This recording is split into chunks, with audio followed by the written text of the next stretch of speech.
టీడీపీలో నేను 99 పార్లమెంటు అభ్యర్థిగా నన్ను ఆయన ఎన్నిక చేశారు.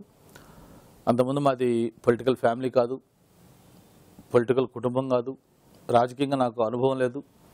నేను ఒక బిజినెస్ మ్యాన్గా ఉన్నవాడిని. నేరుగా ఒక పార్లమెంటుకి పోటీ చేసే అవకాశం కల్పించిన తెలుగుదేశం పార్టీ పార్లమెంటు ఎన్నికల్లో కొత్తగా నిలబడ్డప్పుడు కూడా మంచి మెజార్టీతో గెలిచిన తర్వాత ఆ 5 సంవత్సరాలు, ఆ తర్వాత మళ్ళీ ఒక 4 సంవత్సరాలు ఆల్మోస్ట్ ఆల్ ఎమ్మెల్యేగా, ఈ 9 సంవత్సరాలు కూడా తెలుగుదేశంతో నా అసోసియేషన్ ఉంది. ఎప్పుడు కూడా చంద్రబాబు నాయుడు గారు నాకు ఇచ్చే గౌరవంలో కానీ లేకపోతే చూపించే అభిమానంలో కానీ ఏ రోజు నేను ఇబ్బంది పడలేదు. అయితే నేను ఆ రోజు ఆయనతో కూడా చెప్పడం జరిగింది, తర్వాత నేను ప్రెస్లో కూడా నేను నా ఫీలింగ్స్ చెప్పడం జరిగింది. మళ్ళీ మీకు ఈరోజు షేర్ చేసుకుంది ఏంటంటే, తెలుగుదేశం పార్టీ నుంచి ఆ రోజు నేను రావడానికి ముఖ్య కారణం చంద్రబాబు నాయుడు గారు కాదు. చంద్రబాబు నాయుడు గారితో నాకు ఆ కంఫర్ట్ ఉంది, అన్నీ ఉన్నాయి. అయితే జిల్లాలో జరుగుతున్న పరిణామాలు, జిల్లాలో ఉన్న గ్రూప్స్, జిల్లాలో ఉన్న డిఫరెన్సెస్, ఇవన్నీ ఎలా వెళ్ళినాయంటే ఒక స్టేజ్కి చంద్రబాబు నాయుడు గారు కూడా కంట్రోల్ చేయలేని స్థాయికి వెళ్ళినాయి. అటువంటిప్పుడు ఆయన చెప్పడం జరిగింది, అన్నా నేను రాజకీయాల్లో కొత్తగా వచ్చాను, ఏదో కంఫర్ట్గా ఉండాలనుకుంటున్నాను.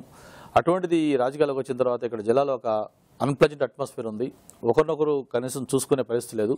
ఇటువంటి పరిస్థితుల్లో నేను అక్కడ ఇవ్వలేకపోతున్నాను. మీరు కూడా దీన్ని కంట్రోల్ చేయలేని స్థితికి వచ్చారు కాబట్టి, ఒకవేళ ప్రజారాజ్యం పార్టీ పెట్టకపోతే రాజకీయాలు మానేసి ఉండేవాడు నేను. మీరు కొత్తగా ఒక పార్టీ పెట్టారు కాబట్టి అట్లీస్ట్ అక్కడైనా ఆయన కూడా ఇన్వైట్ చేస్తున్నా, అక్కడికి వెళ్తున్నా అని చెప్పడం జరిగింది. ఆ తర్వాత నేను పార్టీలోంచి బయటకు వచ్చిన తర్వాత కూడా ఇంతవరకు ఎక్కడ కూడా నేను 5 ఏళ్ళు కాంగ్రెస్లో ఉండొచ్చు, ప్రజారాజ్యంలో ఉండొచ్చు, ఎప్పుడు కూడా చంద్రబాబు నాయుడు గారిని ఒక్క సందర్భంలో కూడా ఆయన లెట్ డౌన్ చేస్తున్నో లేకపోతే ఇంకోటి చేస్తున్నా ఎప్పుడు మాట్లాడలేదు. నేను అఫిషియల్గా ప్రెస్ మీట్ వచ్చి బయటకు వచ్చి నేను ఒకే మాట నేను గర్వంగా చెప్పుకున్నాను. ఆ రోజు నేను చంద్రబాబు నాయుడు పెంచిన మొక్కని, నాకు పొలిటికల్గా కెరీర్ ఇచ్చింది ఆయన, హీఈస్ మై మెంటర్. నేను బయటకు వస్తానంటే కారణాలు నాకు అక్కడ జిల్లాలో ఉన్న రాజకీయ సమీకరణలు లేకపోతే అక్కడ ఉన్న డిఫరెన్సెస్, గ్రూప్ పాలిటిక్స్ వల్ల అక్కడ ఫిట్ కాలేకపోతున్నాం, ఆయన కూడా కంట్రోల్ చేయలేకపోతున్నారు. కాబట్టి బయట రావడం మంచి ఉద్దేశం వచ్చింది తప్ప ఆయన మీద కాదని చెప్పి ఆయన కూడా చెప్పాను. ఆయన కూడా నాకు ఎంత గౌరవం ఇచ్చారంటే, బహుశా స్టేట్లో ఎవరు కూడా అటువంటి ఆఫర్ వచ్చి ఉండదు.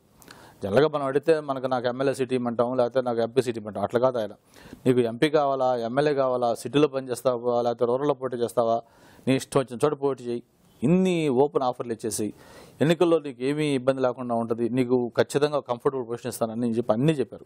నేను చెప్పిన ఎన్ని కాదు, నాకు ఇబ్బంది ఏంటంటే నాకు కంఫర్ట్ లేదు. అక్కడ జిల్లాలో ఉన్న డిఫరెన్సెస్ ఉన్నాయి, అవి మీరు సెట్ చేయలేకపోతున్నారు, అందుకోసం వెళ్ళడం జరిగింది. ఇప్పుడు కూడా నేను మొన్న వచ్చినప్పుడు బయలుదేరి చెప్పాను, నేను ఆ రోజు కూడా చంద్రబాబు నాయుడు నన్ను డిఫర్ అయ్యో ఆయనతో విభేదించో నేను బయటికి రాలేదు, ఆ కారణాల వల్ల వచ్చేసాను. బట్ ఇప్పుడు ఒక హిస్టారికల్ నెసిటీ ఉంది, మనకి రాష్ట్రం విడిపోయింది, ఇట్స్ ఏ రియాలిటీ. ఈ విడిపోయిన రాష్ట్రాన్ని మళ్ళీ రీకన్స్ట్రక్ట్ చేయాలి, గాడిలో పెట్టాలి, ఒక విజన్ ఉండాలి, ఒక ఎక్స్పీరియన్స్ ఉన్న నాయకుడు కావాలి. కాబట్టి ఆయనకు ఎన్ని ఉన్నాయి, దేశానికే దశాదిశల రోజుల్లో ఆయన విజన్ డాక్యుమెంట్ చేశాడు. ఇటువంటి విజన్ నాయకుడు, ఒక ఎక్స్పీరియన్స్ నాయకుడు కాబట్టి ఒక హైదరాబాద్ లాంటి క్యాపిటల్ బిల్లుకు రావాలి. ఈరోజు యూత్ కానీ లేకపోతే స్టూడెంట్స్ కానీ మహిళలు కానీ అందరూ కూడా మన సీమాంధ్ర అనేది ఒక మంచి ప్రాంతంగా అభివృద్ధి కావాలని ఆయన నాయకత్వం కోరుకుంటున్నారు.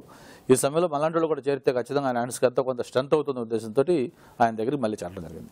ఒక హార్డ్ వర్కింగ్ నేచర్ నాయకుడు కావాలి. ఈ క్వాలిటీస్ అన్నీ కూడా చంద్రబాబు నాయుడు గారిలో ఉన్నాయి కాబట్టి ఆయన హ్యాండ్స్ను స్ట్రెంథన్ చేయాలి.